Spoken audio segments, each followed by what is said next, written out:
What happened to all of my topics?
Okay, bye. You're always on the phone or doing something, cussing somebody, beating somebody up, and some more stuff every time. How y'all doing? Hello, Savannah. All right. How y'all doing? And surrounding counties and people that fled to Atlanta. I didn't flee. You did. I did not flee. I was on my way up here anyway tomorrow. I'm up here every Labor Day weekend for 4 days. So I don't know what you're talking about. Boy, as soon as they said there's a storm coming, you said, pack it up, Tanya. Pack it up. Tanya is not here. Tanya is in Florida somewhere. Anyway, how y'all doing tonight? Jamal, why you looking like that? You down there next to Flawless. You ought to be you in good company. You next to Flawless down there. Of course, I appreciate Flawless. I appreciate her. Oh, hey. But I ain't happy right now. I'm trying to figure out how when we backstage, you gonna tell everybody that the people can see the stuff via your page, but you don't tell me that or Ron tell that. So people can't, when they saw Ron tell that, my people, I can tell them that I can go and share it to them immediately. But like I say, it's a conspiracy against Ron tell that. I understand that. And, Jules, I take this. and flawless. Jules, This was I feeling. take this. This is I the can high take it school. for you. This is the high I school take that, right here. Jules. This is the high school. Hey, Flawless. Jules. I ain't forgot. You thought I was gonna forget that. That's when I come back. Really? But we He love ain't you, paying attention. Well, you know what it was in Julius's defense. I asked the question, and we have not because we asked not. Jesus. No. Well, I'm just saying, because he had me run around the streets of Savannah out there in the hurricane. He ain't. They're gonna tell me you got 30 minutes to get back. What the? 30 minutes to get back to your show. Even RG was like, he like a slave driver to you, Jamal. Yeah. Hey, Sean, man, hey, Bernard. I got you.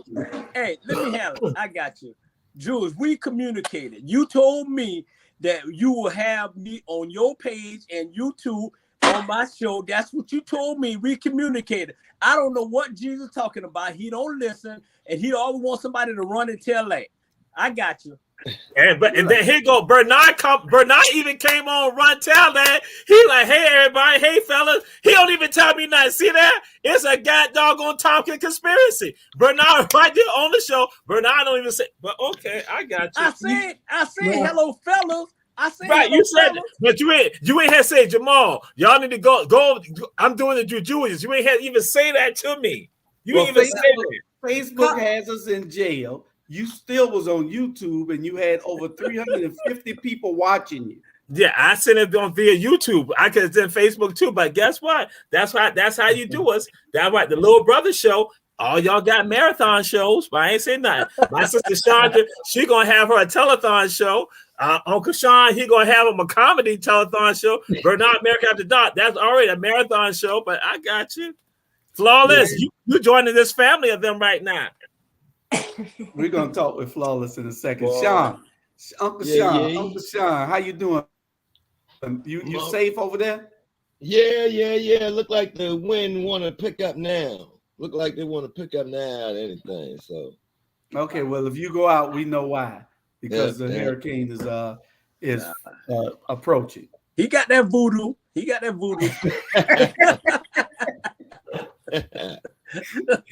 Okay, tonight we want to welcome Charlie is out. Robert will be here after a while. He's dealing with an issue, and Tiffany is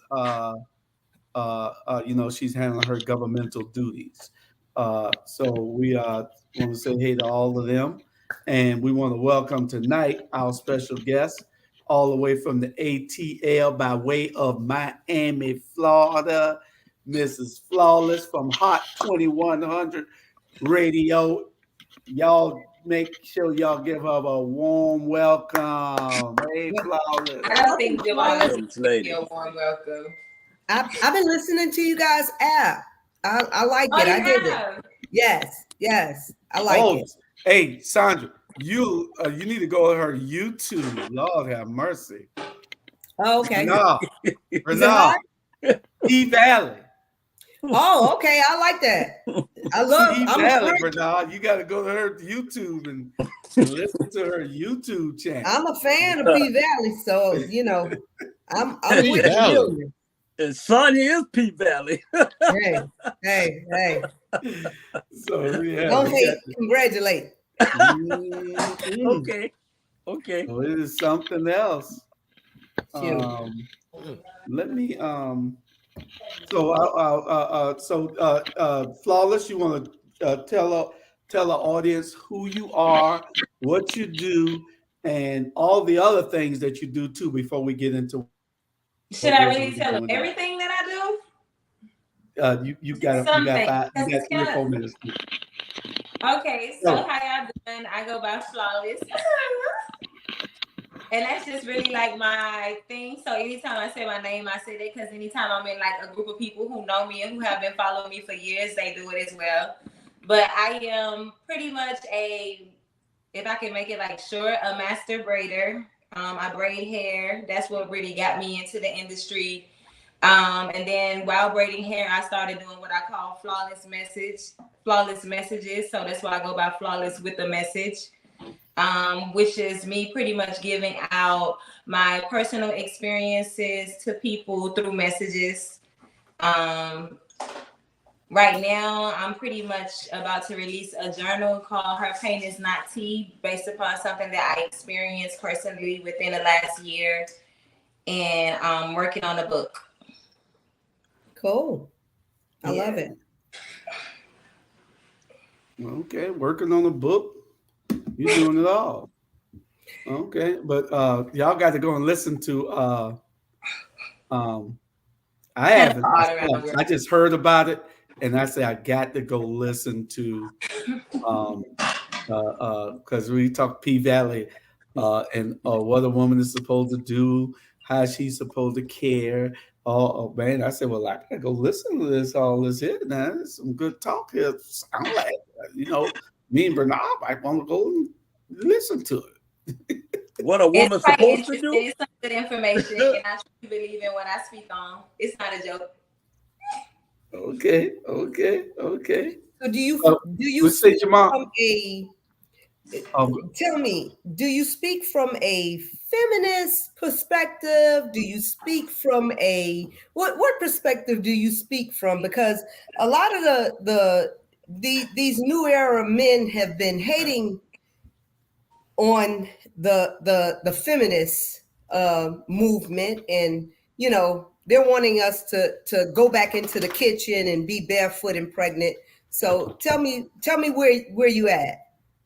Honestly, my target audience is women, but I get more views from men. So I get 75% men. And they don't hate me. They absolutely love me. So I don't know what that means. Like, and when I speak on it, I think I speak on it from a feminist point of view. But at the same time, like I give a feminine point of view from a man's perspective, because I love to sit and listen to men, and I think that men are brilliant. Yeah. Okay. You must be listening to me. Go ahead, Bernard. Got my vote. And sometimes men's are right. You know what I'm saying? So you know what I'm saying? We don't always have to listen to the women. I mean, I got a woman and I'm listening to her, but at the end of the day, we got to come in the middle. Yeah, I never said that men weren't right. You ain't said it was good either. I never said they were bad. Jamal. All right. Okay. I have a question for Flawless. I want to know: are you going to have the two versions like Julius Hall, the 1999 version and the 39.99 version? You know, the one that with your book. With my book, it's just going to be a $39.99 version. I don't have time. I don't have time to break it down into maybe layman terms for people. They even understand what I'm saying, or they not. $39.99. Just that's it. That's it. So the church people will have a version. The church people will not have a version. Okay. You know what? I feel like a lot of times when I speak, that church women agree with me, but they just don't want their husbands to know. Right. Thank you. Say that. Do what's your little thing? I'm sorry. Say your name and say your thing. Flawless. That. Okay. You say flawless? Flawless don't do that. Don't do that. Bernard is single, so don't do that. I ain't saying Flawless had. I mean, I thought Bernard had you shorty. Hey, that's all Sonya heard. That's all she heard. Wait. I'm definitely not saying I got a woman. How was it? Okay. What was it? You say what? Say it again. What was it? My name? Her little catch. Your call. Oh, I go by Flawless.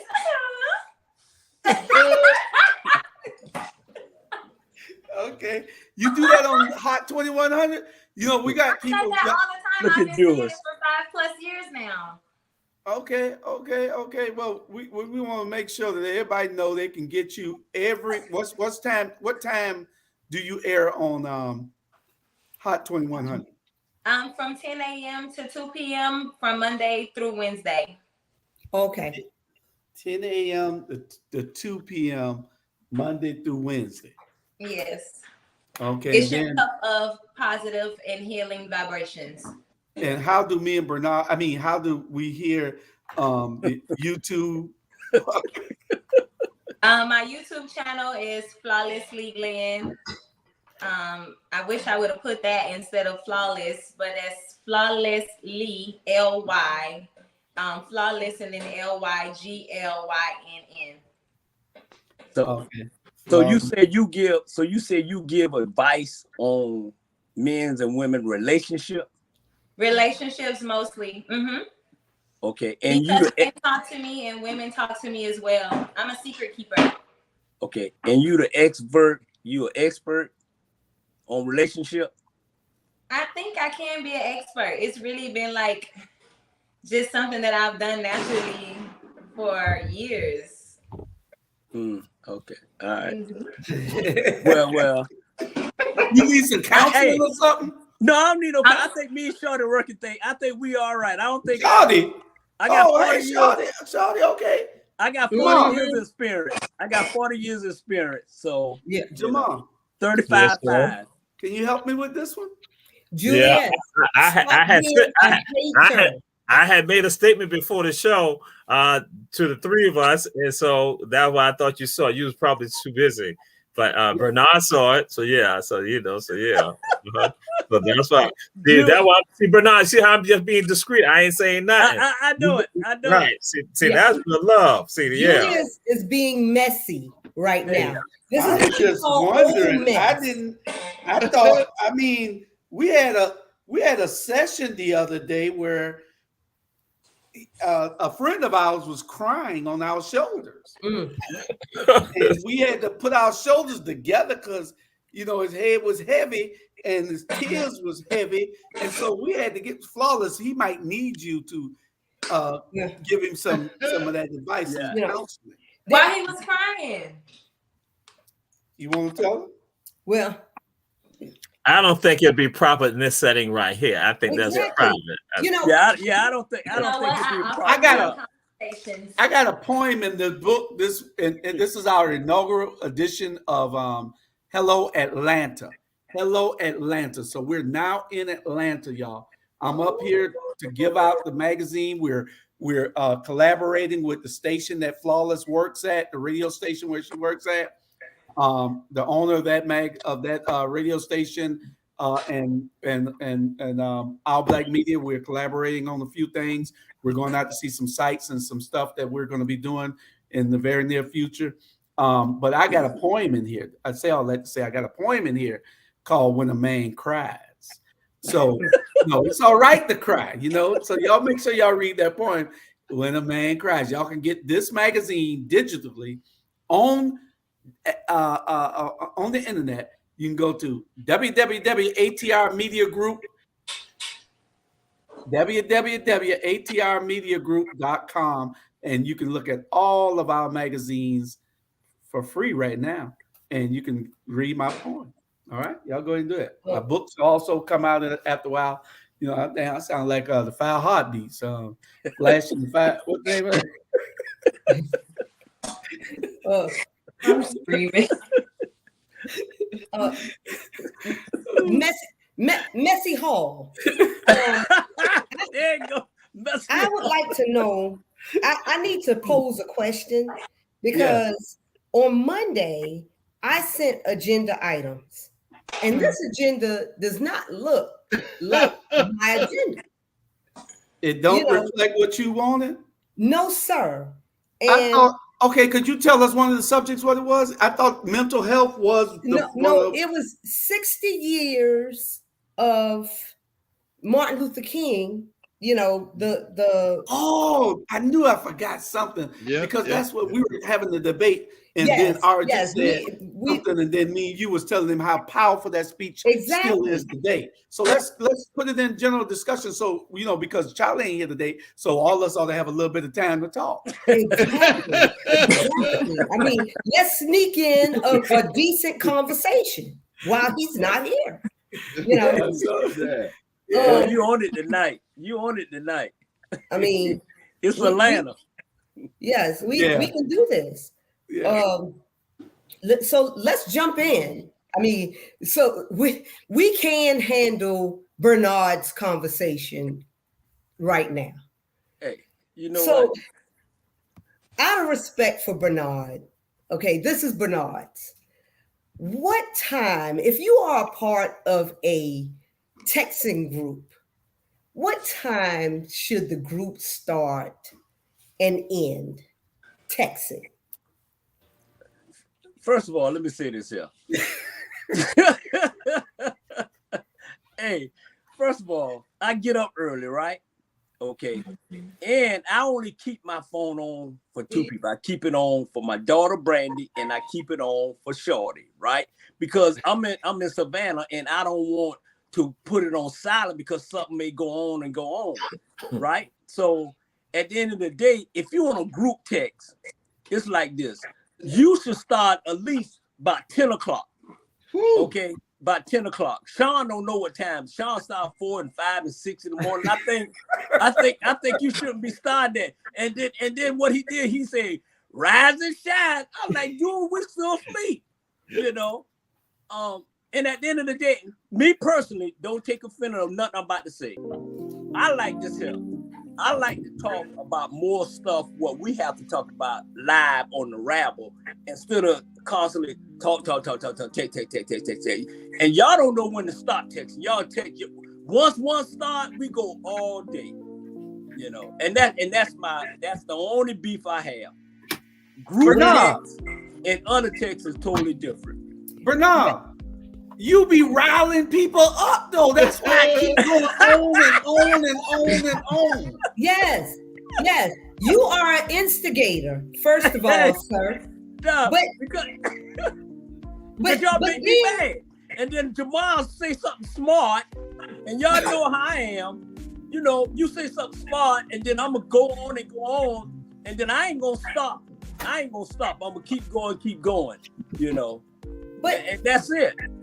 But everybody has on their phone this little feature right here. It's next to the 3 lines right here.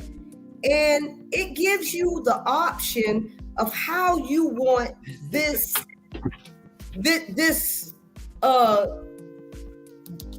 chat to notify you.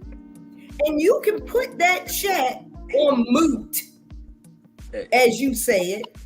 Mute it. You can put it on silent for 3 hours, 8 hours, however long you want. Now me, my whole phone goes on silent until the next day, except for my favorites. So if you call me after 9 o'clock, you are not going to get me unless you are one of my favorites. And my favorites are my children and whoever I'm sexting at the moment. Okay. And I understand Penelope. That. And I understand that. And my thing is this, Sonia. Working my toes. I pay AT&T bill, and you don't tell me what to put on silent my phone or not silent my phone, okay? I ain't gonna silent my phone. Y'all just start group texting at 10 o'clock. I think that's appropriate time. The group text at 10 o'clock, Voodoo, Sean. But Jesus, if we have a brilliant idea at 6 a.m., correct. If we have a brilliant idea at 6 a.m., or for most people, I mean, when Sean is texting y'all at 5, he's texting me at 4. Oh, okay. You know, my bad. Okay. Well, let's ask the guru Flawless. What do you think about group texting? And we all in a group text. And when Sean gets a brilliant idea, he texts us at 3 in the morning, 4 in the morning. And Bernard mad because it goes to ping, ping, ping. Sonia, she gets up, she starts saying, that's a great idea, Sean. But how about if we tweak it a little bit and put this, so they go into a conversation, then Bernard go to cussing them out. How do you feel about group texting? I mute them. Hello. Thank you, Flawless. I have to mute them because, like, when I wake up early in the morning, 3, 4 in the morning, that's my time to myself. And I have to get with the Lord before I get with anybody in the mornings. I can't do it. Bernard, take it from Flawless. Mute. Take it from me. Mute. It doesn't hurt. Just mute it. You'll be all right. Yeah. And then when you want, I'm in several group texts, and when I'll look away and then I come back and I have like 76 texts from that same group, you know, and I just have to play catch up, and I jump back in and I'm just like, oh, hey guys, I was working. I'm sorry, but sorry that your baby cousin did this, and you know, oh, I like your dinner from yesterday. I mean, you just jump back in. Go. Stop. Just stop. You showing your old man.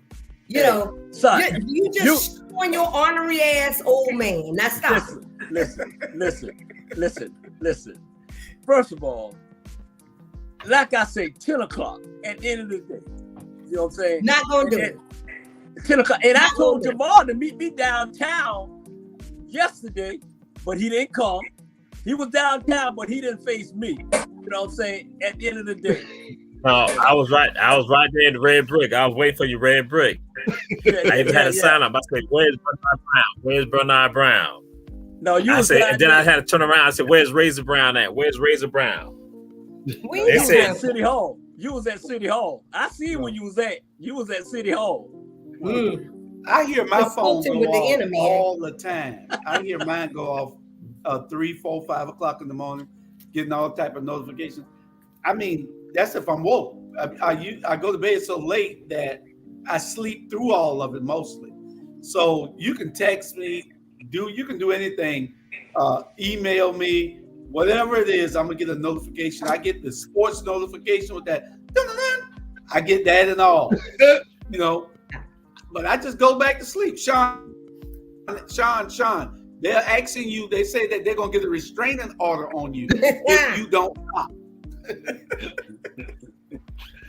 I would just put it in a package and I send it after 10. How about that? But y'all might get all the TikTok ideas that come up, all the, you know, as stuff come up, and hey, it's like, ooh, this is juicy. Let me send it to the file. I look at the group like a file. That's it. I'm with it, Sean. I'm with all your BS every day, all day. Yeah. Let it move into Houston with you then, and then y'all ain't got to worry about texting. Y'all be in the same house. That's all right. That's all right. Hey, yeah. For him to text you 3 or 4 o'clock in the morning, seemed to me something going on. No, he's texting the group. No, you didn't. You said, Sonny, you said he texts you individually. That's what you said. That is a lie. You did say that. A damn lie. Okay, run it back. Run the show back. You said by the time he texts the group, he already done text you. That's what you said. No, I said when he's texting the group at 5 o'clock in the morning, he's texting me at 4. I'm an hour behind, jackass. You didn't say that. You didn't say that. That's what she meant, though. That's what I meant. I'm an hour behind. Yeah, you're right. You're right. Yeah. You're right. You must be his voodoo doll. You must be. No. I mean, but I am intelligent. I need y'all to get up to speed. Come on. Really? Come on. Okay. Jamal, you had your hand up. Oh no, I didn't have my hand up. Oh, so you good with it? Okay. Yeah. On to the next subject. Let's get on with Martin Luther King and the march. And she gonna throw Martin Luther King in. Yeah, that's typical. Because that was really supposed to be the main thing of this topic.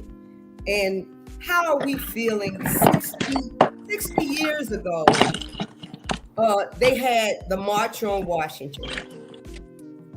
Have you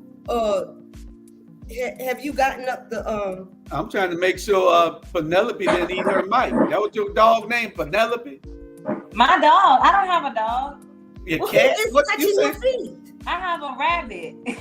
Oh, I was gonna say, hey, Bernard, I knew something was messing with her toes. She didn't have a dog. She didn't have a cat. I was gonna say, Bernard sitting right there. He's a toe man. Come here. He got a rabbit. A rabbit. Y'all, Okay. out of control, y'all people. Oh my Out God, of and it's control. big too. I have a rabbit. There ain't no damn rabbit. That's Sean. That's a dog. She eats a lot, so she is kind of plump, you know. Okay. Good God. Well, I hope you don't have no damn Jamaicans anywhere around the vicinity because they like curly Rabbit. damn rabbit. Jamal, Oh, they not Yeah, eating right I now. have them around me too long. I eat some curry rabbit. They not eating my baby. She been down with me for about 5 years now. Okay. I tell you. Okay, you got the video? What video? No, I didn't get it because I didn't remember that that's what you wanted. We'll put it on there next week. But it is you're absolutely correct. Robert should be pulling it now. Robert, I'm gonna text him and tell him to pull it and see if he can get it. But I would have played it before we came on. That would have been what my intentions were, to play it the 10 minutes before we came on, and so and then we come on right after it. But I didn't get it. But that speech is so relevant still today.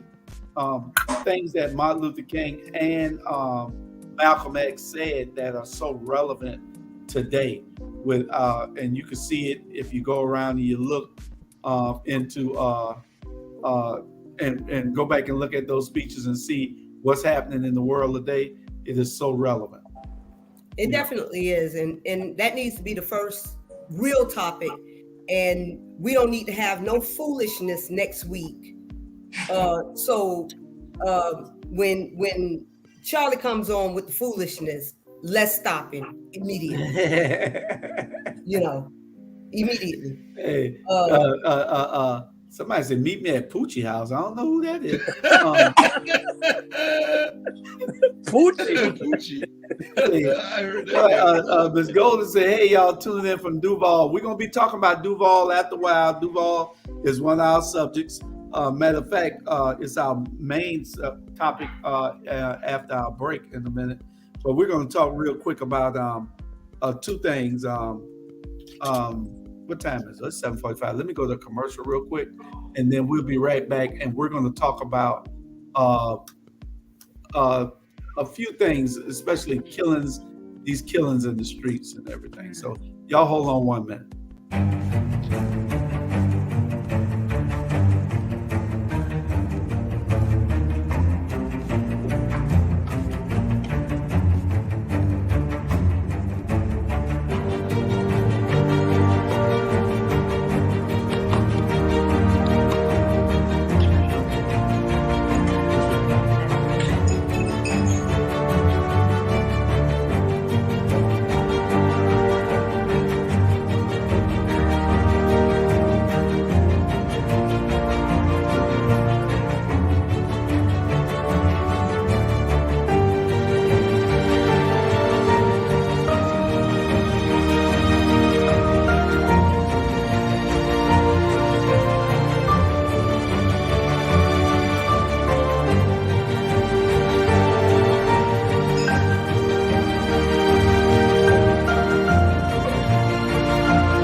All right, we back, and we're gonna go over these next subjects a little quicker than we did before.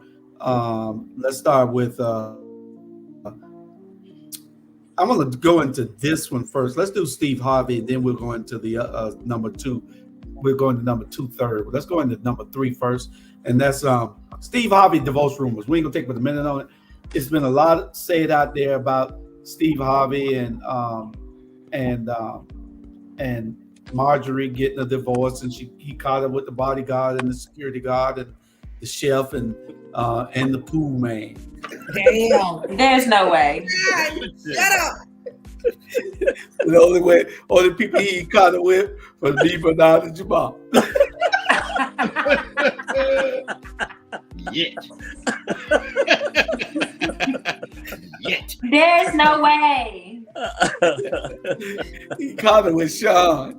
You caught it with Sean Voodoo, because we don't have time for Sean put that voodoo on. So, I mean, no, in all actuality, we don't know. It is highly speculated. They've come out to refute all of the allegations and the suspicions, and to tell people that those are just rumors and it's not true. I've heard from several reliable sources that it is true, and that Steve don't want to look bad, and that he's trying to turn it around on it. So we might have some different information. Y'all are Hollywood, Bernard. You know all the people because you got a story I'm sure tomorrow. No way. So we'll start with you, Bernard. What would you think of this? No, on a serious note, the word on the street, this is what I heard, whether it's true or not, that she had an affair, and that Steve, you know how Steve is, Steve all over the place. And I'm telling you right now, when you neglect a woman, any woman, eventually, the bodyguard or whoever, is gonna have that ear. I mean, right is wrong, and I think, anytime you try to address something in public like that, 9 out of 10 is true. It's true. And I looked at a video that he addressed another issue, selfie, about somebody that worked for him, tweeted some stuff that it wasn't him, and he fired him. And then I don't know if he was, wherever he was at, he addressed live or their marriage thing. And he said, me and her, we doing good, we okay. At the end of the day, that's your personal business. You don't have to address anything to nobody but you and that person. So when you trying to address it, this is my opinion, when you trying to address it public, 9 out of 10 is true. So it's true. It's trouble in paradise. And I got a question, and then I'll let somebody else talk. Is it, can a black man and a black woman, and since we have Ms. Lady down there, can a black man and a black woman have a successful marriage, a successful relationship? And I think it's more domination on the women part, and people don't realize men are sensitive more than a woman. We have a heart. We sensitive, very sensitive. We don't like no man or nobody dipping in our Kool-Aid. Let's take the fact. And say, and at the end of the day, it's like, if you got a man, and what kills me, all he want, I need to find a good man. No, you need to find yourself. Because at the end of the day, you got a good man right there. If we go out our way, if we go all out our way and give our heart and soul, you got a good man. Well, okay.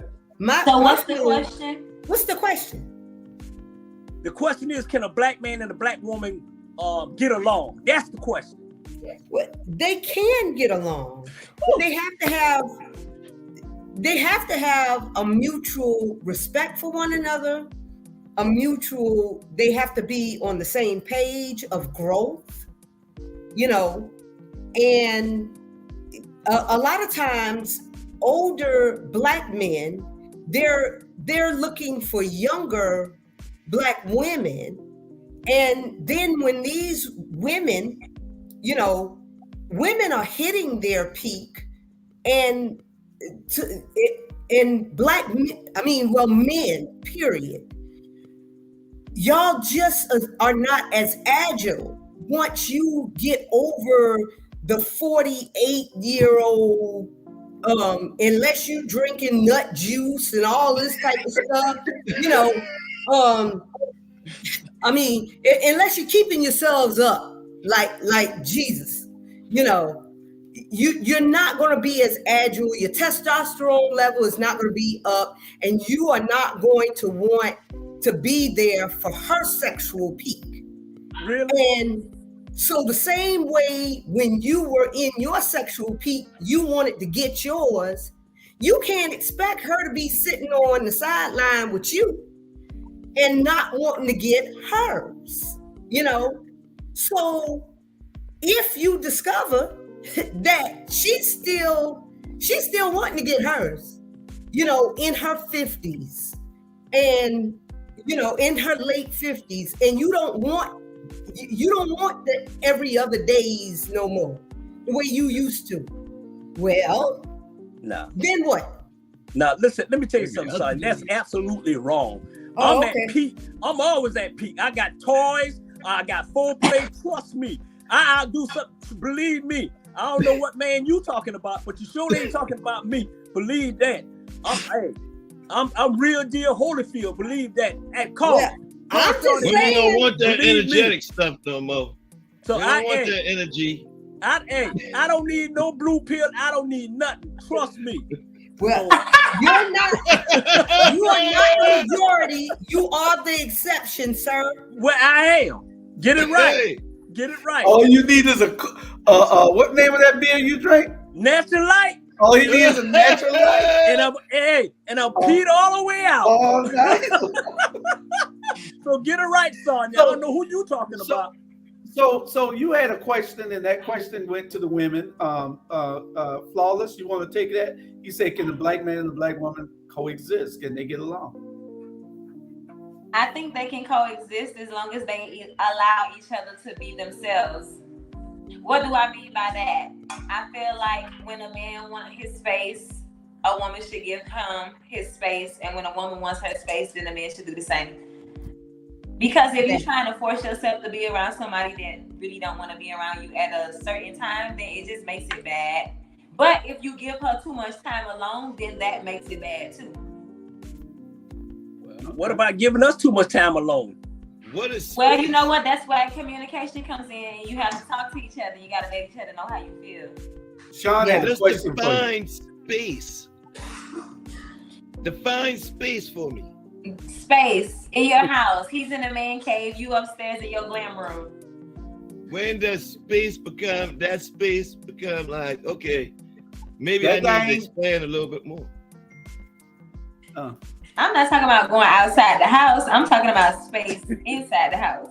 How about that guy behind you? He getting you some space? You can see my brother. That's my brother. Oh, okay. I thought that was your fiance or something, you know. Oh no, my fiance is in there, but he's not in here. He giving you some space. He's giving me some space. All right. Who giving Jamal space? But I'm screaming. I thought we, you know, so at the end of the we day, took a quickly going. I gotta change my angle.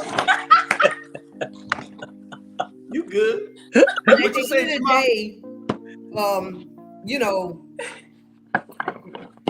money is not everything. And Steve Harvey has about 6 jobs. You know, money is not going to keep somebody at night, you know. No. And men and women have to understand that, because educated Black women are doing the same thing, you know, feeling like it's their titles and things like that's gonna bring a man home, you know. And then they wonder how the Burger King woman got their man, you know. We're not I mean, allowed to curse on here, are we? Not bit. really. Because that's Not really a what I whole be lot. speaking about. I tell the girls all Yeah. the time, you know, ratchet P is at an all-time high. Yeah. Because, you know, at the end of the day, you know, the Burger King women, they're given attention, they're cooking, they're giving that support that the educated Black woman feels for like granted. she's too busy.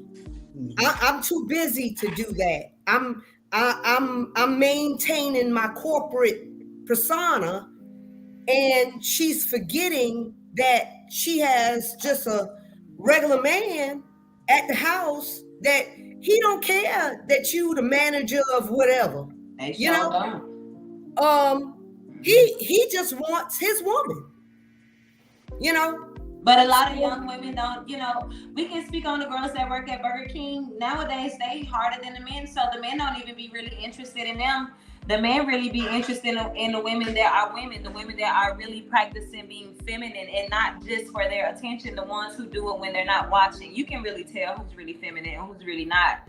Some women just put on a show while some women are just feminine. It's natural for them. You can really feel their energy the moment they're in the room.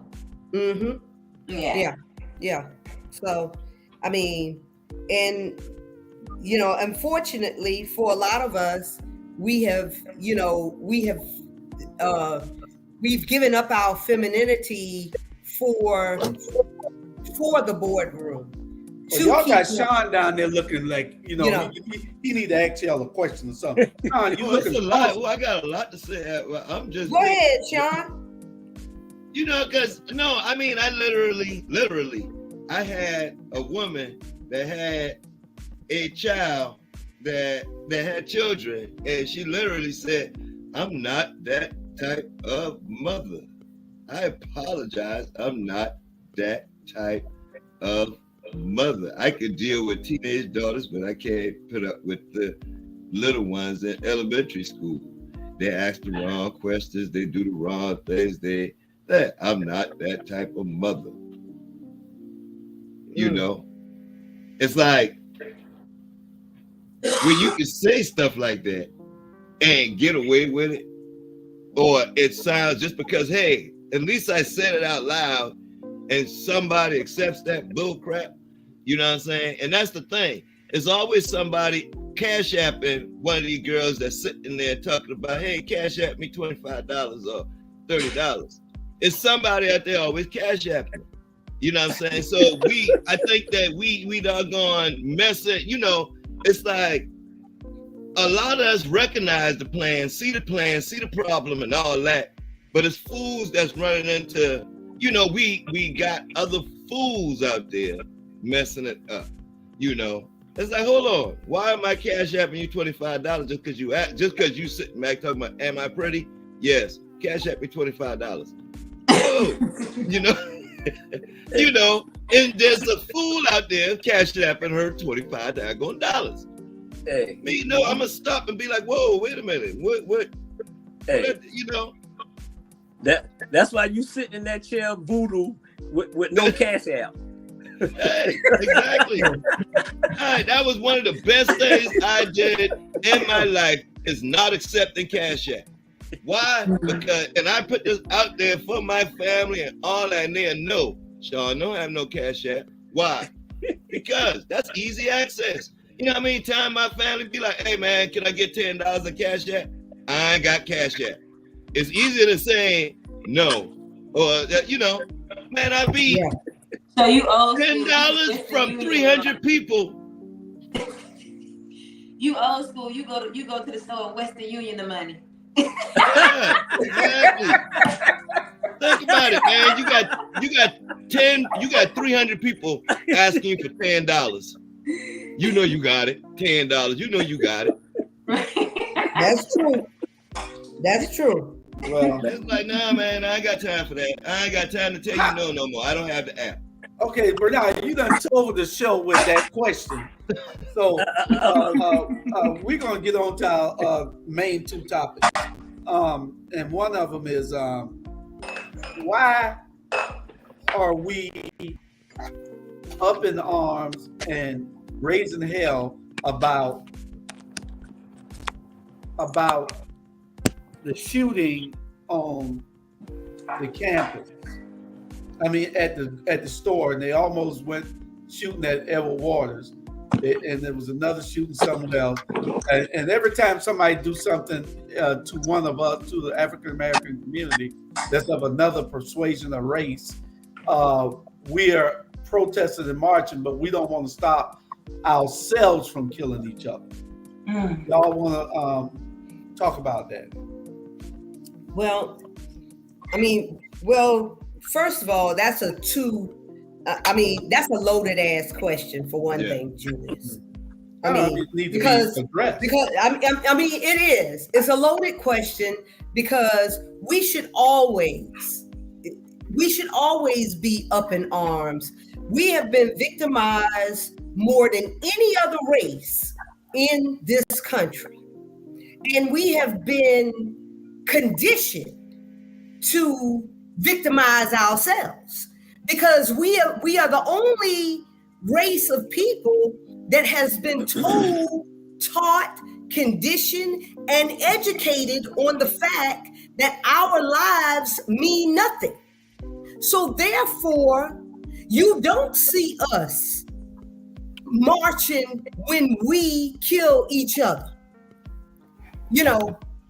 because and we're just starting in the last past decades to march when other people kill us, because we did not have the freedoms to march when they were killing us in mass back in the 40s, the 50s, Jim Crow, slavery.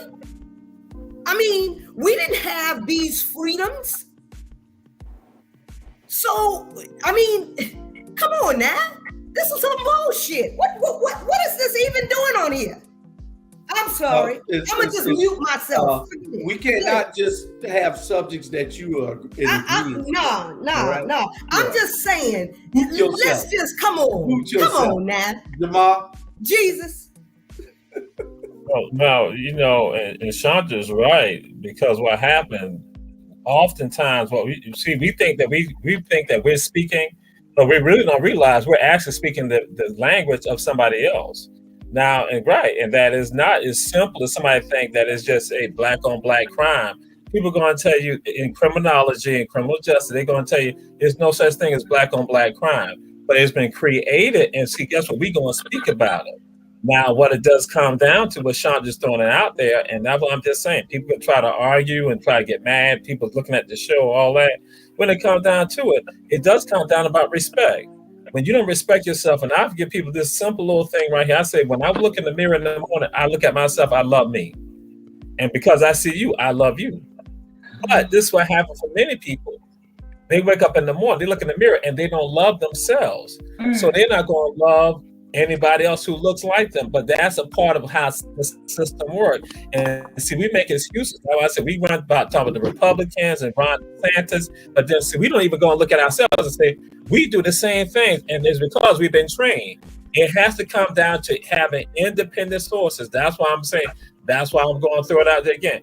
Our black media now plays a role with regards to changing the narrative, because other people are training you to think and speak their language. When you not stop speaking their language, that's when you become a real threat to them. As long as you speak their language, guess what? They like that, because what I tell people all the time, they stand on the side and they watch. They're like, they think they're on top of it. They're not on top of it, because we still control them, because we're still in their heads. When you not break away from that and do what you're doing right now, just like I was throwing it out there, because when you talk about the Savannah Morning News, WJC or WTOC, what did you do? You broke away from that. You broke away from them being the one to tell you your story. You didn't say, I'm going to tell it. But then guess what? When you talk about this and the walk that people engage in this right here, you talk about the walk of liberation, you begin to understand you got to break away from that. But then that does not mean that you're not able to assess it and see how, because I tell people like this, I know why you don't like yourself. I know why you do that stuff to other black people. I know why you do it, because you've been trained by other people. And so now that's why we have to be out there putting it out there. So it is, when she said it's loaded, it's absolutely loaded, but then don't go and fall for the trap or make it seem like it's all on black people. Because if you say that you're working on these campaigns and voting, I'm not talking to you specific Jews. I'm just saying that when you say you out there doing this right here, then why do you stop? I'm talking, why do you then stop logically when it not still like these policies are the reason why? Why do you think people are not able to feed themselves? There ain't no accident with regards to that. Why Kroger's don't want and Publix don't want to put their businesses in black communities. It is, and it's not based on saying because black people can't do it. guess what? They're going to do it in other areas and make no bones about it. But then guess what? Black folks all think that we got to be the ones to take the burden on for Caucasians. We don't take on their burdens. If anything, you should not assert who you are. And so that's really, I'm talking about, that's what real liberation is about, and that's being real revolutionary. Because I hear people talking about being revolutionaries. I look at them like, you ain't no revolutionary, because you still speaking out the same language of the oppressor. Yeah. And you know what? And this gonna be a shock to y'all. I totally agree with Sonia. I totally agree with Jesus. Trust me. They are afraid of us. You know why? Because we tell it like it is. And see, they're not going after us because they're afraid of us. They're going after the ones who quiet, who ain't saying nothing, and they can get to their head, but they can't get to us. And I be trying to say that. They all say, oh, he lied. I'm gonna be loud till the day I die. Sonya gonna be loud till the day she die. Jews, all y'all, Jesus, trust me. I am so getting tired of fighting for a whole village, and they leaving us out there to dry. I'm just keeping it real. They leaving us out to dry. They talking behind our back. Their mind is totally different. Like they say, oh, drama. This ain't no drama. If history is drama, then okay, it's drama. At the end of the day. Okay, and what I want to make clear to everybody is that we bring on these questions so that they can be addressed by us, so that they can be given back to the people in an informative way. We have to discuss these things so that we can get we can change the narrative, so that we can get the falsehood out of it. Now, I agree to some degree, well, to a large degree with what Jamal and Sandra said also. We're going to bring the questions and we're going to answer them to the best of our ability here. Whoever has an opinion, we're going to respect that opinion. And if you differ from that opinion, just say you different, then this is why. Now, I do have the opinion also that there is no cavalry. We are the cavalry. Us, right here on this show right here. We got to change it. We have to do it. We can't still sit back and give and make no excuses for our community. Things have changed. They're being institutionalized. They're given these guns and they're using them on each other. So we have to be able to go into these communities and talk. The church need to be involved. All these community leaders need to be involved. All these so-called leaders that we elect need to be involved, because we can't just say every time that they put a knee on George Floyd's neck, we going to protest. We need to protest every time there's a killing. Where's the NAACP? We don't want them to over-police. We just want them to give us the same protection that they give in the affluent white neighborhoods. That's all it is. Yeah. We want the same protection. We pay the same taxes, and perception unchallenged becomes reality. If they think that we don't care, they're going to say they don't care what we're going to address it for. So we have to address it. It's not giving out a false narrative that we're putting out the message for them. Hell no, we're protecting our community. That's what the Black Panthers was started for, so they can keep all the white hoods out of there, tearing up the community. That's why, what the name of the angels? What the name of the angels? Guardian Angels, whatever that was. Guardian Angels, yeah. Yeah, they were started so they can take back the community, and we got to be able to say we're doing our part by bringing the information on this platform. But at some point, we all have to be involved. Where we're gonna say Sean, Julius, and Jamal and Bernard and Robert. We're going to get out there in the streets, and Charlie Brown, he can't get nowhere, but we're gonna all get out there in the streets, and we're gonna do what we got to do to save our neighborhoods. The responsibility falls back on us also. Well, I feel like there needs to be an accountability from the top down, from the bottom up, grassroots to to our Congress, you know, and our, you know, the people that we call our you know, so-called leaders, you know, in high places and in the media, you know, because if we hold them accountable for the music that they push out, if we hold them accountable for the message that they're pushing to the community, if we hold the people like the what's that man's name that we don't like, the Crump, if we hold him accountable for only showing up when he can make $1, you know, instead of showing up, you know, when there is real crisis in our communities, you know, if we hold, you know, the parents accountable, because it shouldn't come to your 15-year-old shooting somebody for you to know that he had a gun, because we all should be still flipping our children's room as if we are the goddamn police in our house. The way our parents were the police in their houses. I mean, you know that we couldn't get nothing past Mary and Edward and Edwina. You know, we couldn't get nothing past them because they waited until we went to school and they flipped our rooms like they was the FBI and GBI and all of them. And when we came home, they were waiting at the door with the look in their face like, what did I find? You know, and if they found something, it was going to be something. So we have to hold the parents accountable. And I know that Bernard don't like to hear hold the parents accountable, but we do. You know, so those are the things that have to be done. And you have to sit your children down. You know, my son, we can't expect for them to be bright people.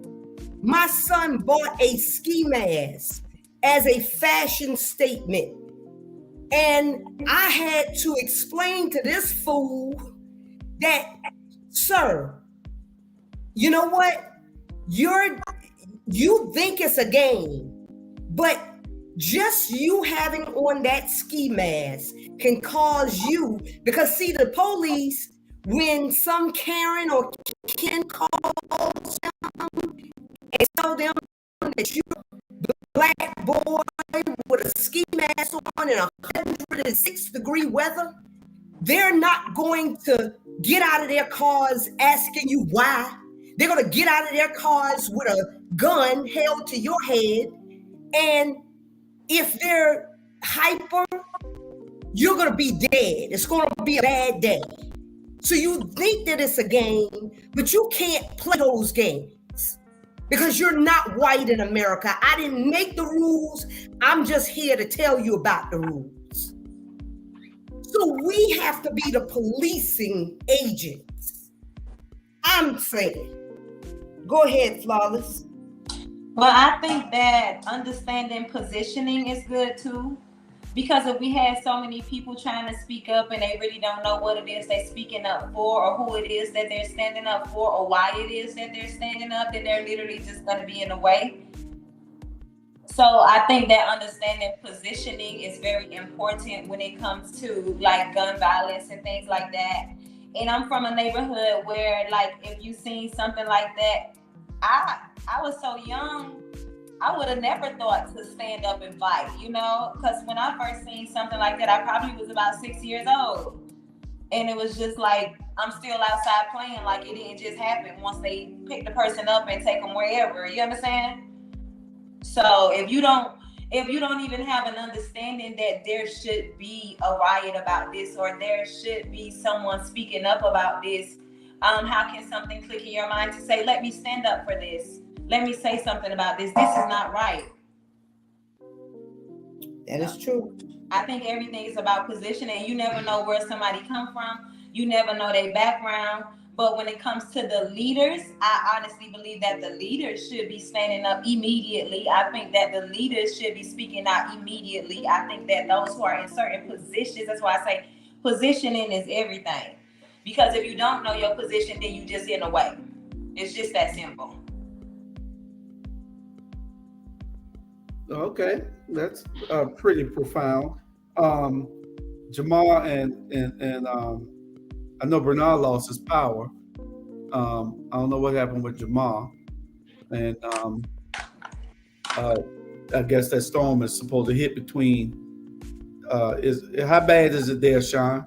It's getting. I can hear it out there. That's why I'm like, hey, I know it's it's already like past, but I'm getting like the remnants, the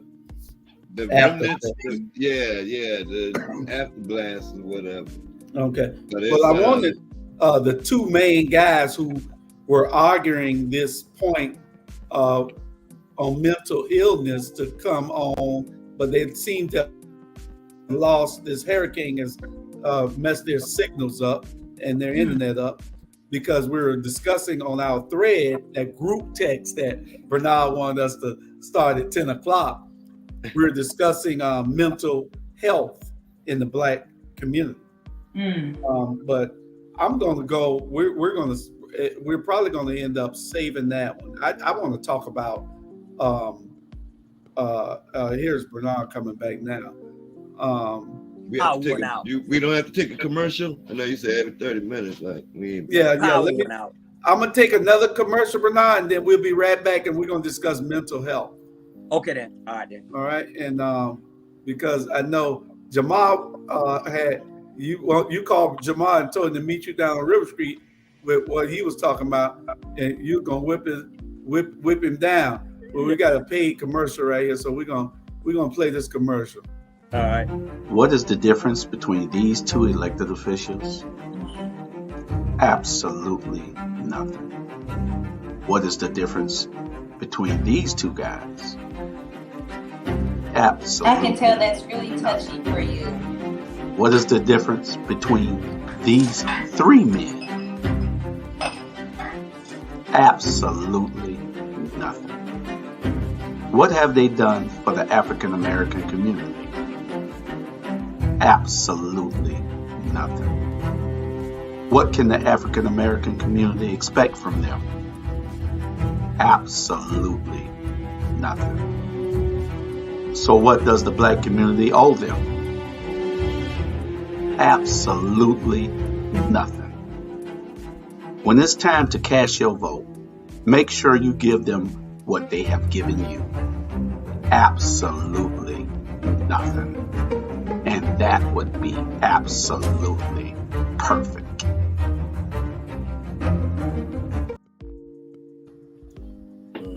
Okay. Best commercial I ever seen.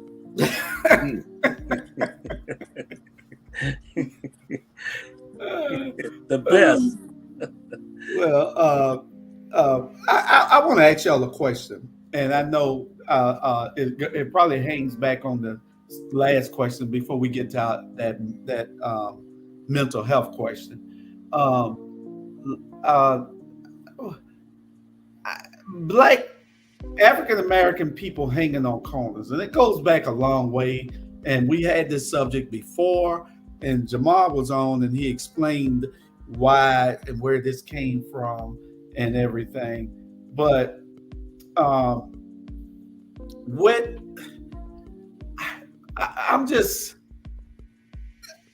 why do we hang on corners more than anybody else? Why do we hang on corners? You know, and I bring this up because I was in a conversation about 10 days ago. It wasn't 10 days ago. It was about 7 or 8 days ago. And we were talking about the guys on the corner. And we said, man, why? I asked the guy, I said, why are they on that corner like that? This is broad daylight. They on the corner deep, like 15 of them deep. And some of them look like they need to have been in school, in high school somewhere. And I'm wondering, why are they on this corner like this? And he said, man, they do all kind of stuff down there, Jew. He said, man, they down there shooting every night and everything else. And then 48 hours later, two boys get shot up down there on the same corner we talking about. But, you know, and I'm talking about this a shooting there about once a month, you know, and why do we hang on these corners? And that's just what I want. I don't know, you know, ain't nothing on the corner but trouble and death. Yeah. So Sandra, you always got a answer for what, you know, do it make an excuse for being on the corner now. Well, first of all, it depends on where you're from and where you're at, because you would be hard pressed to find Black men on the corners in Houston. You can't find that because this is a working town and we work.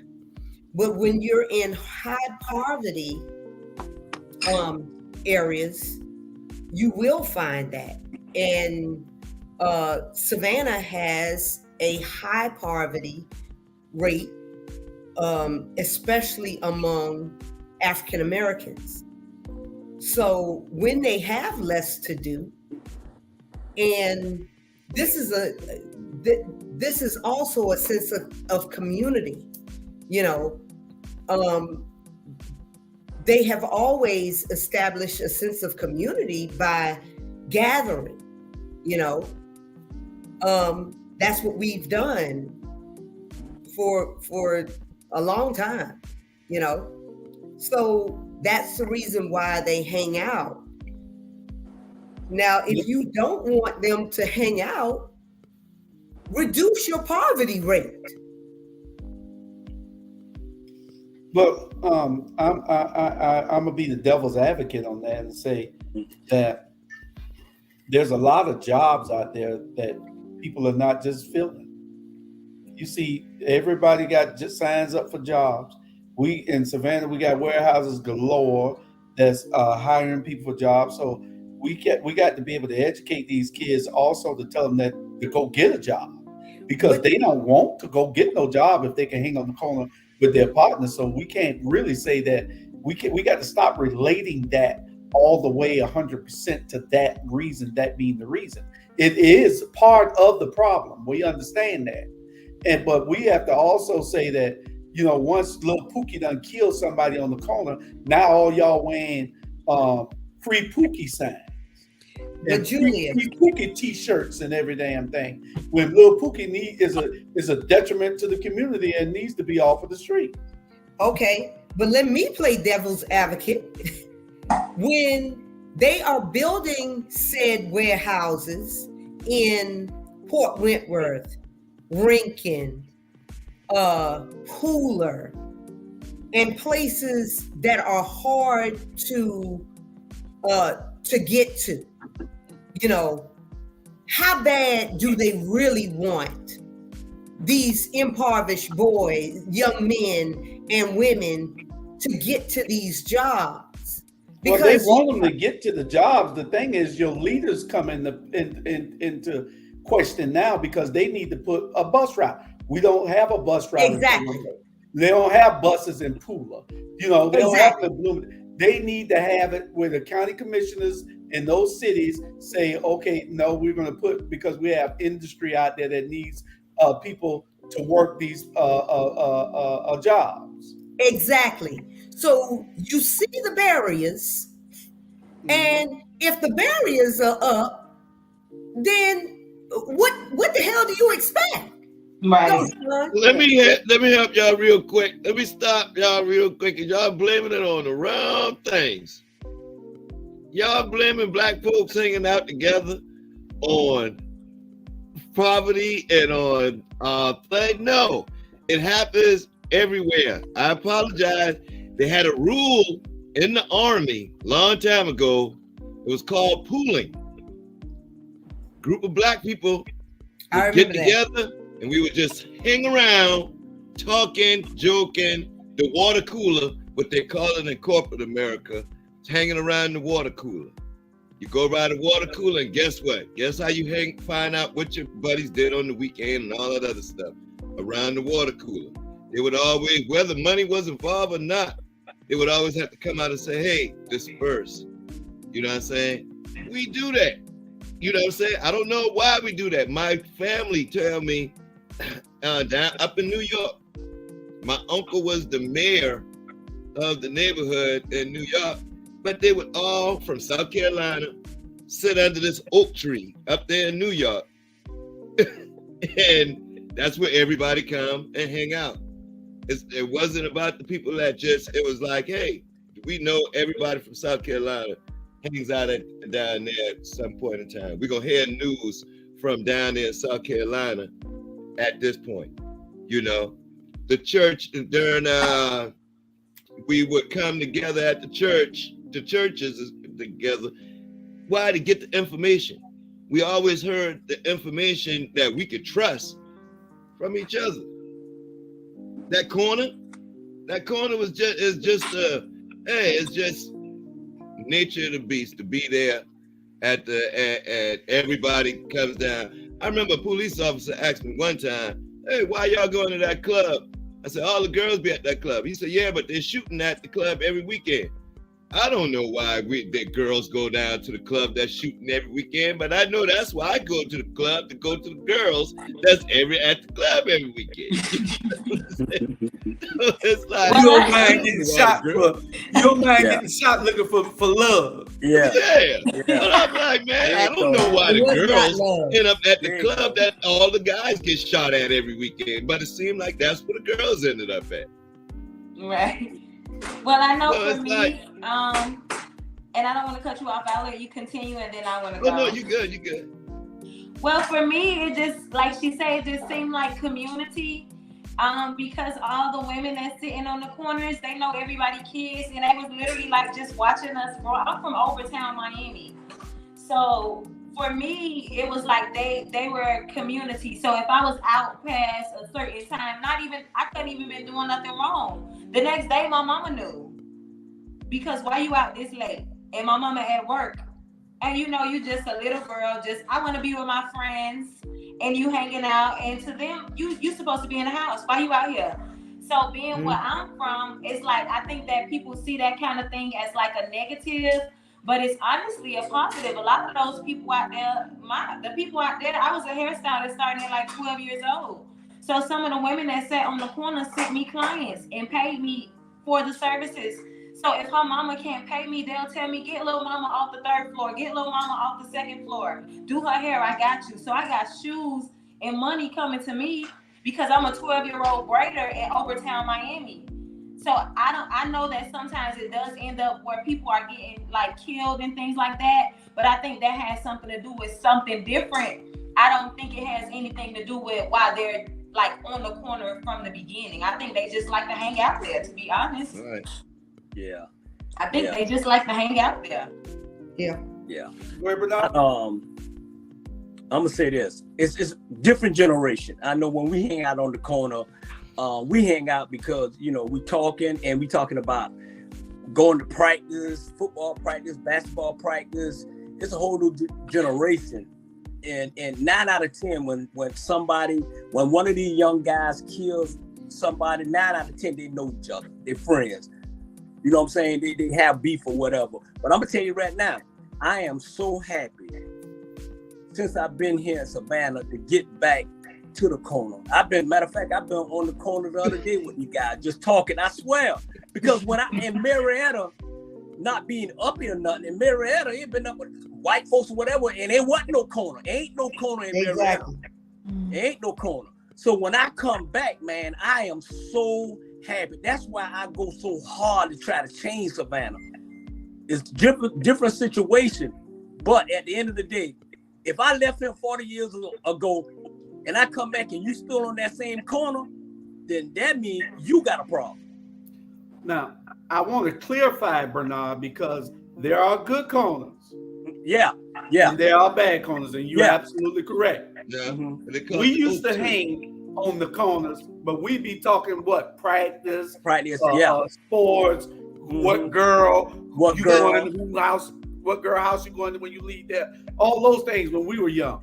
Yeah. Now there's a corner in two corners in West Savannah that it ain't a half mile from each other. Yeah. And they're night and day. You got the old heads over there by Hall Shoe Shop. Right. Yeah. And those guys, we could go hang with them. Yeah. Ain't nothing happening right there. You ain't never heard of nothing happening there. Yeah. They know how to control themselves. But you got the kids over there by Moses Jackson School. They shooting once a month, shooting each other up. Yeah. So it's different corners, you know? And we were talking about this when we went to the reunion the other day, that you didn't have to worry about police being here because we all were there. It was about 300 or 400 people there, and you didn't need the police. We policed ourselves. Exactly. You know? And but with these young kids, they can't look at each other without wanting to fight or shoot each other. Yeah. And that's the mentality that we got to get out of them. We got to change that. And you know, like I said, it starts here with all of us doing what we can in our own little way. Yeah. And you know what? You got people, we talking, and we expressing our opinion, but I guarantee you got people, and I'm a firm believer in this here. A solution.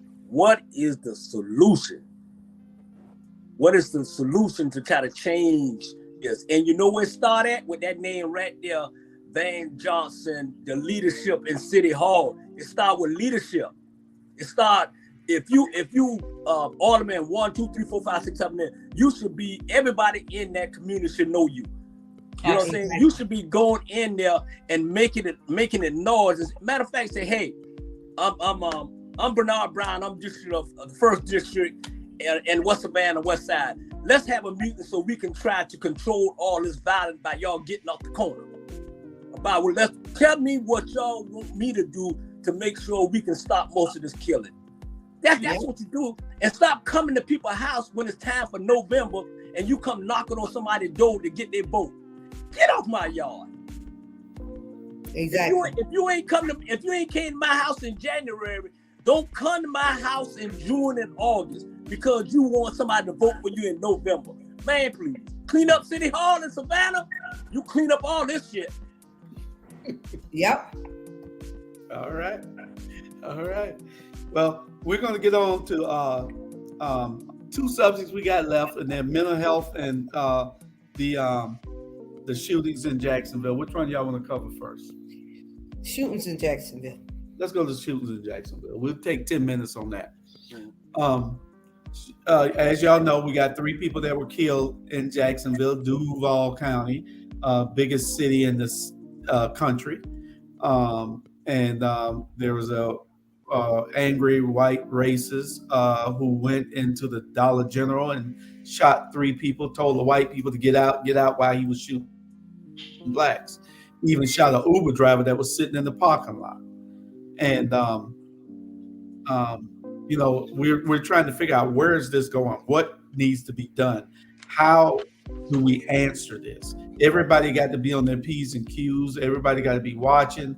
If you have a right to carry and you're in a right to carry state, then if you can legally carry, you need to, because you never know what is going to happen with these lunatics who DeSantis and Trump have riled up. And they've emboldened them to do stupid things. So we have to be able to be on our P's and Q's, because we don't need this to keep happening nowhere, because then it gets out of hand. What they're trying to do is start something that isn't going to happen right now. So what y'all say? You know what? The guy, let me tell you right now, serious note. He's not the only one. He's not going to be the last one. It's some of them right now sitting there plotting to do the same thing, copycat, doing the same thing. You know what I'm saying? And they look at, oh yeah, they ain't doing nothing. They're killing themselves. At the end of the day, man, I'm telling you right now, I'm a firm believer is with Malcolm by any means necessary that we have to protect our family. Okay, it's just the beginning. You know, when you got that fool in Florida and you got this other fool around him thinking he a gangster and got, you know, going out and, you know, don't stay in jail, man. These folks, man, they want a reason to come out now.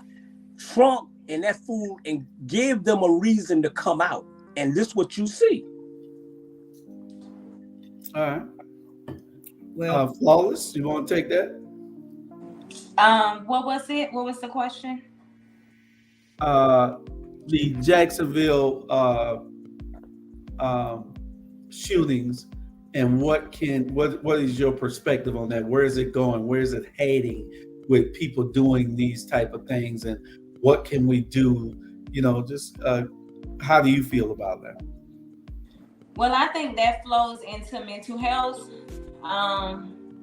I'm trying to figure out if it maybe was any signs for this individual to say that they was going to go out and do something like this. Like, who are these people around? Have they been calling the police? Have they served in the service? This is just my thought process, because I haven't seen it. I just heard about it. I'm just going to be honest with you all. I think that they need to be talking to people. Like, who was this individual talking to prior to getting to this place to even do something like this? How did it even come about? I think it falls into like mental health for me. Because there's no way that as an individual, you just wake up and say that I want to kill a bunch of people.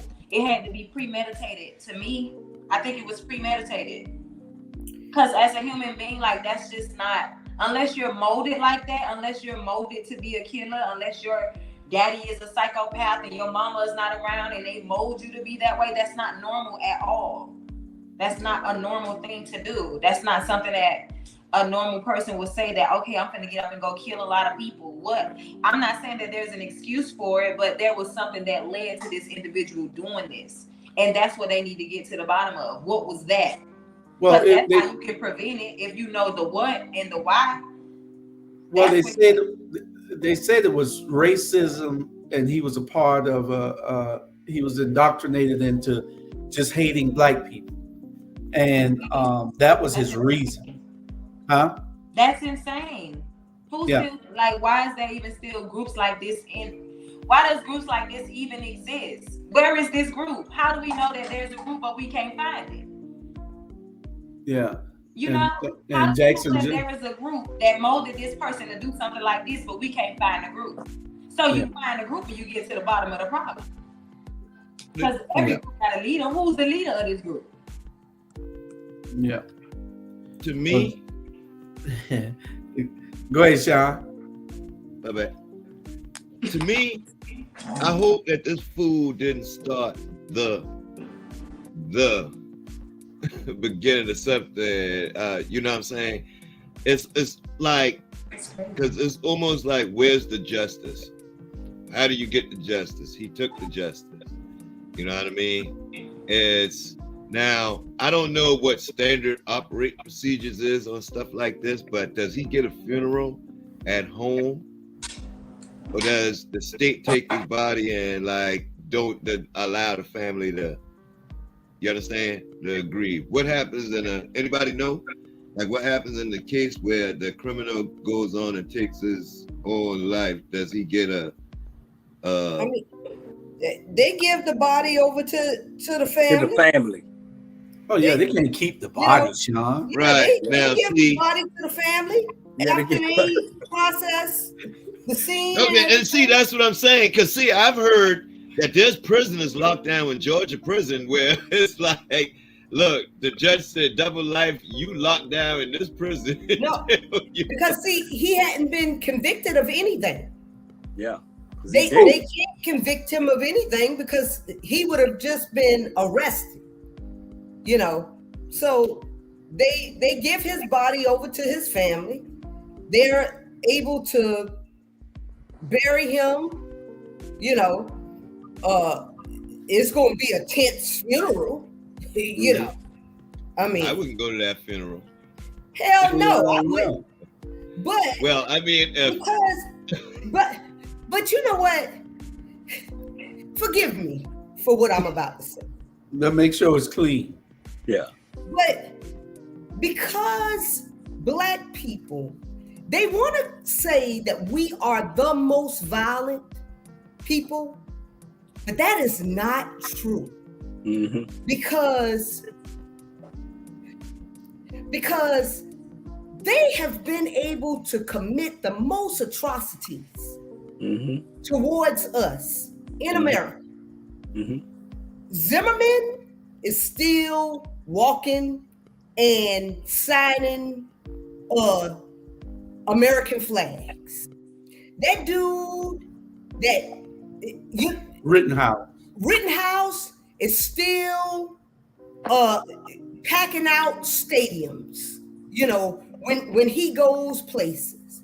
You know, I mean, we have not waged the revenge against people, against white people in America, the way that they feel like we should. You know, they feel like we should. And they are expecting us to. But we have not taken our power and said, this is what we're going to do. We have not got on any secret social media sites and said, hey, Black people, this is what we're going to do on January the 6th. You know, we hadn't done that. We have just let bygones be bygones in the United States. But if we were to, we would be well within our rights, because we had a whole church full of people that got mowed down by a white boy, and he got taken to Burger King right afterwards by the police. Okay? So if there was any cause, then there was the guy in Buffalo that killed those people going into the store, you know, same deal, Black people, you know. I mean, we can point to many, many times that we have been the direct targets of white hate in America. But white people can't point to any times that we have just set out to say, okay, except for August 5th, when we said enough is enough. Okay. Little Charlie. I mean, all I'm saying, Julius, is if we were to say there's a race war, we would well be within our rights. And to your question, you know, what do we do? What the hell do we do? We suck it up like we've always sucked it up. And what? Sing we shall overcome. God damn it. Come on. James Brown in the house. Welcome, James Brown. I mean, what? What do you want us to say? We shall overcome. You know, better days is gonna come. And what was that song by Sam Cooke? The change gonna come. Okay. You know, they broke out an old Negro spiritual at the other day at that. Okay. Yeah. Okay. So, what were you saying, Flawless? I was just giving her the song that she was asking about. And I was about to dip into another one of the questions, because it was saying that should we all arm ourselves? Those that have the right state of mind should.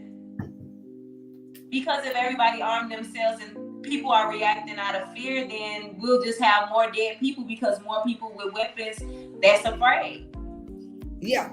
Yeah. If I'm afraid, then I'm gonna be reactive, and I'm not gonna think before I react.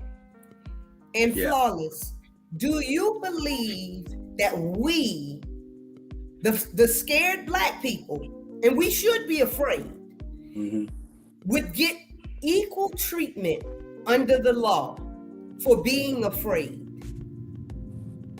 Do you think we will get equal treatment? Do you believe that our fear would get equal treatment under the law if you saw a man walking down the street with an AR-15 and you just shot him because you felt like he was going to shoot you? Right. Do you feel like you would get equal treatment under the law? Oh, absolutely not. Oh, okay. Because I'm a Black woman, absolutely not. Oh, okay.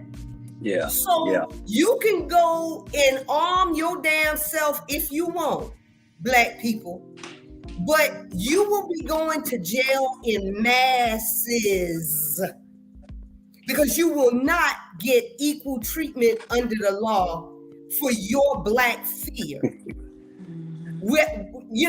And we should be feared. Jackson John, you're exactly right, Jackson. Right. I don't care, Jackson. Hey, but I speak very eloquently, and with pure facts. But you're not going to get equal treatments under the law with your Black fear.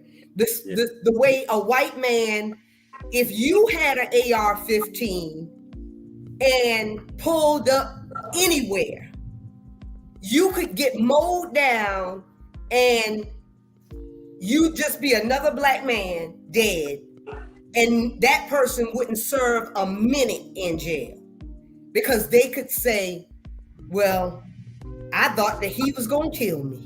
Right. Or I thought that she was going to kill me. Mm-hmm. Yes. Because they're already afraid of us. We don't even have to be armed for them to be afraid. Exactly. So I'm already scared, and now you have a gun? It's just double trouble. I feel like they shouldn't be selling white men guns at all anymore.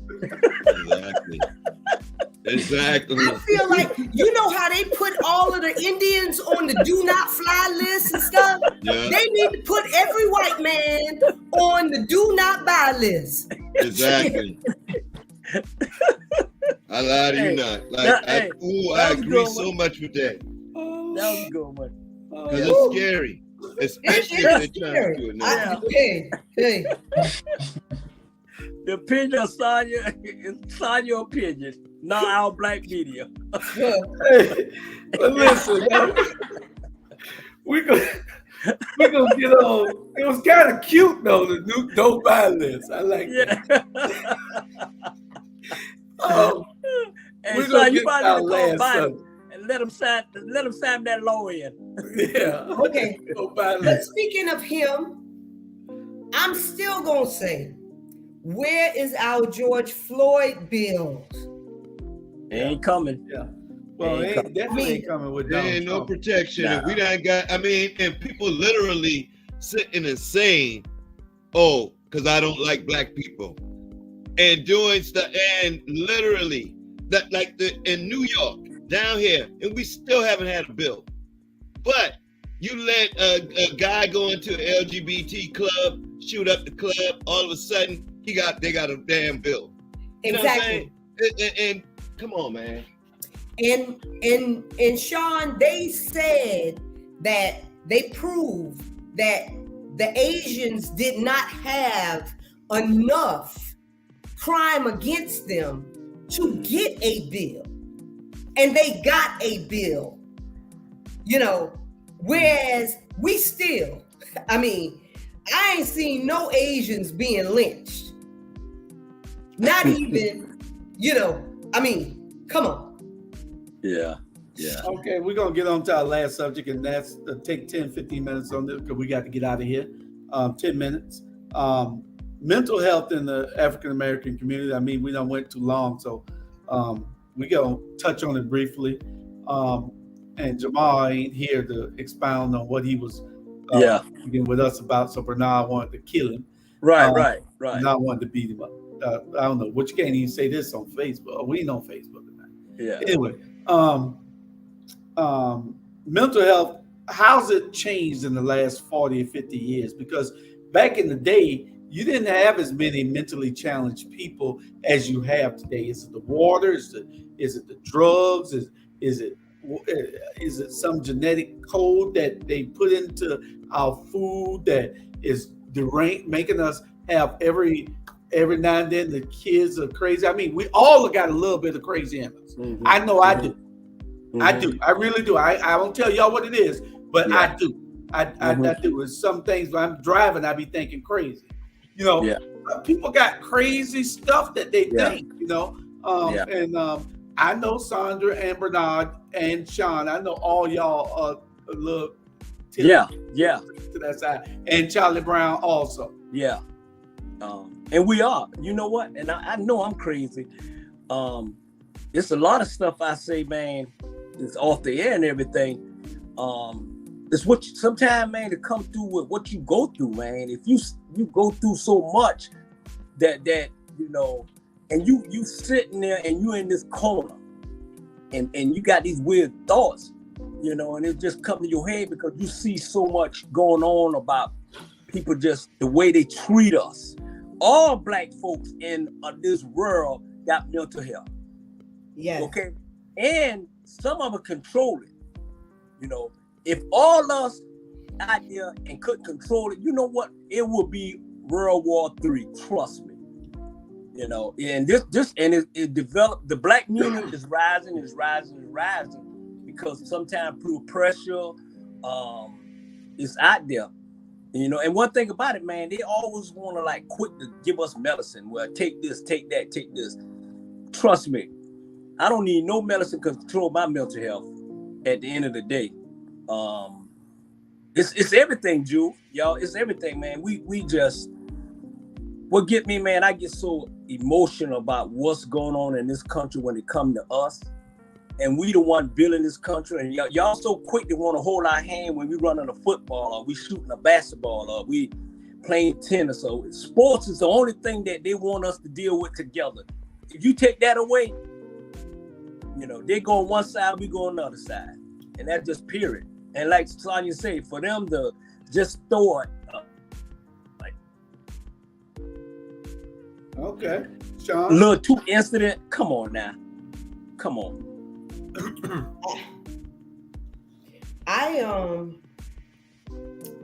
I feel like mental health, we've always had mental health issues, but as the Black Code that I spoke about in our thread, we weren't allowed to have feelings and emotions and shit like that when we were growing up. What was that?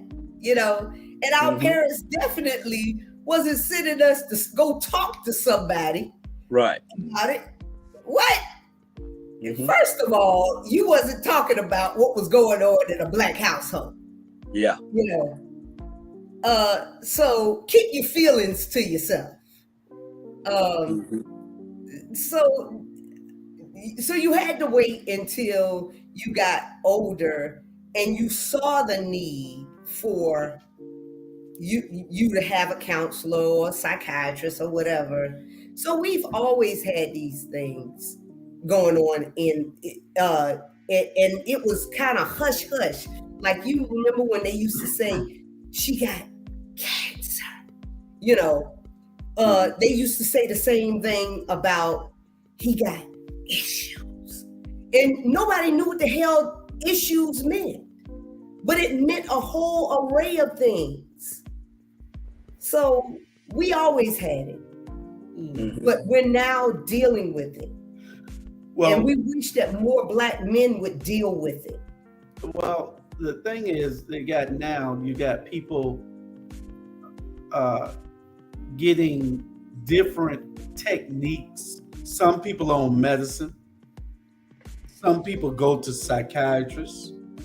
Some people get dogs, rabbits. They talk about you, Florida.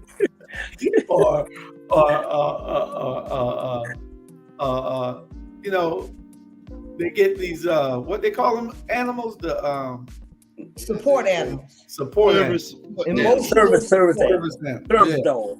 Yeah. And so, and it helps to calm them down. And it helps to keep them, focused, because if not, then they might whip somebody's butt. And that's the problem. So we got to find out what's the issue, though. Is it in the food?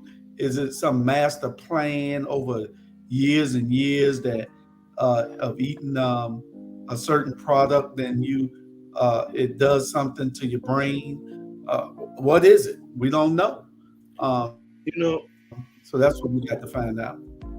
Social media. I was just talking to somebody about that today. I said, maybe look at the Johnson & Johnson uterine cancer lawsuit. How many Black women came up with uterine cancer after our thing? Right now, it seems like they're taking a lot of our Black women uterus. Like everybody's getting a hysterectomy, seems like. I know like 10 women within the last year and a half, like, got a hysterectomy. All of a sudden, it's like the new in thing now to get a hysterectomy. And it's like they're just taking it instead of fixing it, or just,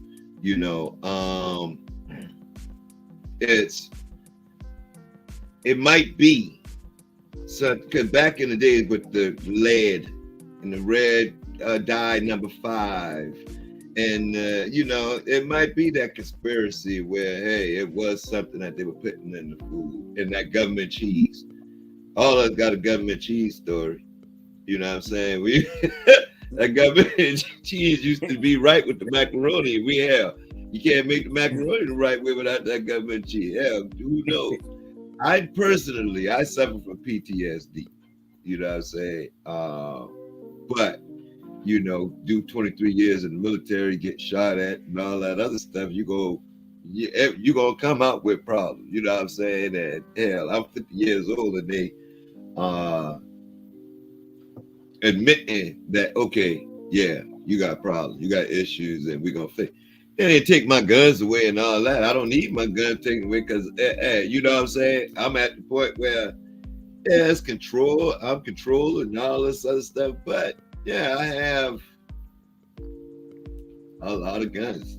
You know what I'm saying? I'm not going to use them in that type of manner and all that other stuff. And I'm glad, but I'm like, hey, I think of other people in my position. I'm like, you know what? Yeah, it's like it needs to be controlled a lot more. We got to think better on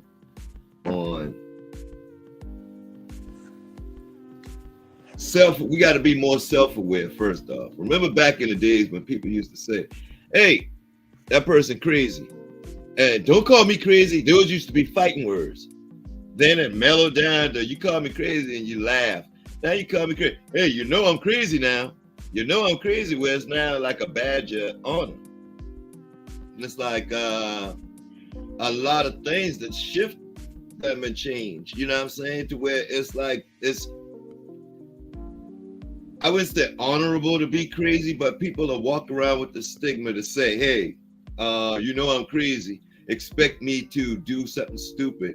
Expect me to be out of character. Expect me to and be okay with it. And it's like, that's what it seemed like not our generation, but what's happening out there now. Like so many people using the terminology, hey, I'm crazy, and that really not. Okay. Sean, speaking to your point about women, a lot of women having hysterectomies.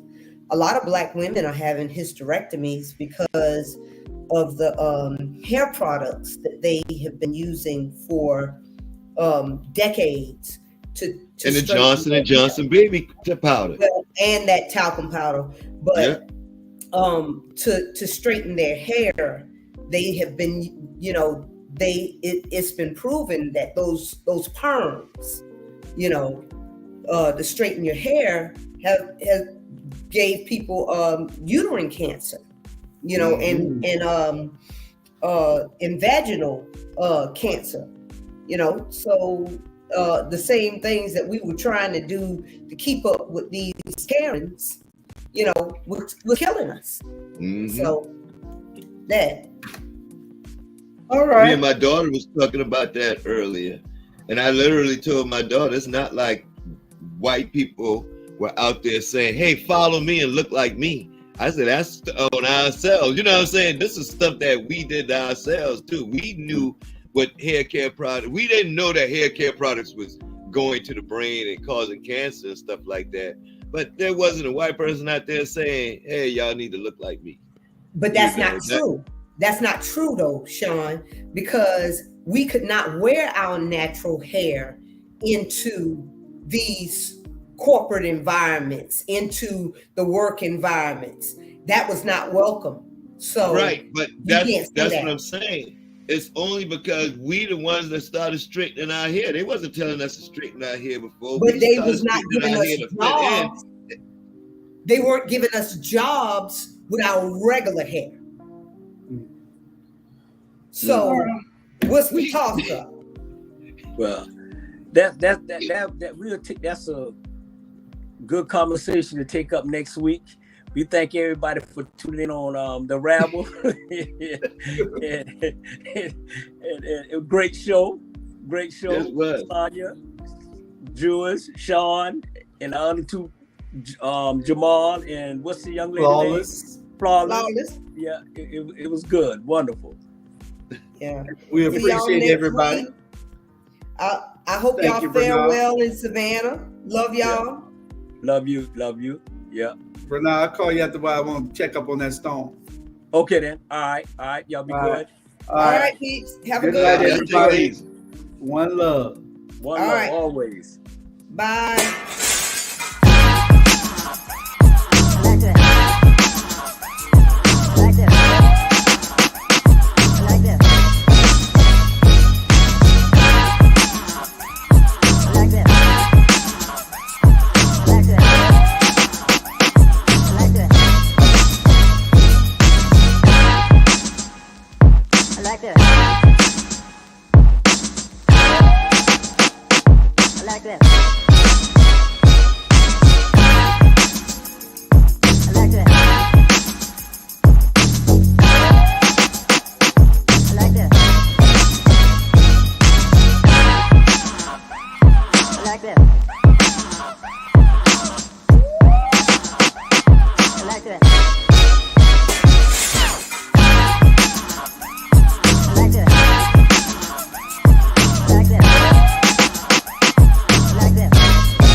like that.